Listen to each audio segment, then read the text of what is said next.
Ramblin Kevin here again. How you doing this evening? Well, this is the ending to my turbo replacement video, since I did not actually film a whole lot of things. I'm just going to show some pictures of what I took. I didn't really get to film a whole lot of it because there was a lot of cursing involved, because it was very stubborn.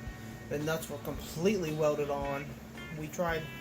I hosed it down with PB Blaster for several days. I went out there 2-3 times a day, hosed it down. It still would not break loose. I actually ended up accidentally breaking one completely off, just broke right off. I tried heat, tried a torch. Not a torch, yeah, it's a torch. Just a propane torch, and try heating it up and backing it off. It was not coming off.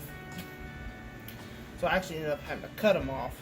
So the two left-hand bolts I actually had to cut off with carbide burrs using a 90-degree air grinder. That was interesting. And then the one, like I said, not rounded, but it snapped off. And then the one in the front right, I was able to cut off with a regular angle grinder, so that wasn't a problem. Excuse me here, sorry for the shakiness. I'm holding it with my playing this on my phone. So anyway, the turbo for a brand new one was $1,800. I did not pay that. I was not going to pay that. That was way too much money for my budget. So I ended up buying a remanufactured one for $850 plus a $330 core charge, which I paid, but I got back once I returned the old one. To me, a remanufactured one is just as good as a brand new one. I mean, the remanufactured one's got new bearings in it, new turbine on the inside, which is basically, the only difference between the remanufactured one and the new one is that they would, have new castings on that, and I didn't need all that. And I also installed a new turbo oil feed line. That was $80.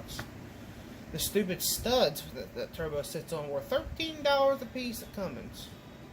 Just totally ridiculous. So I got those, but we only used two.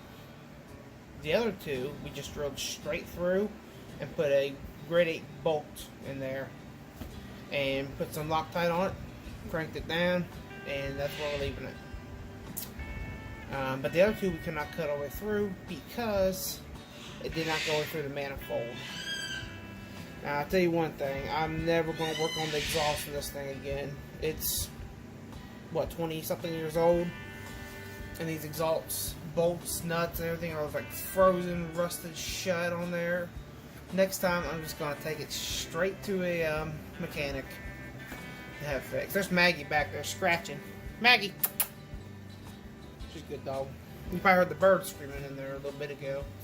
That's the macaws. But anyway, so I'm going to show a quick little slideshow of the pictures that I took of the turbo, and I hope you enjoy. If you like my video, please like and subscribe to my channel for more. Thank you very much. Have a great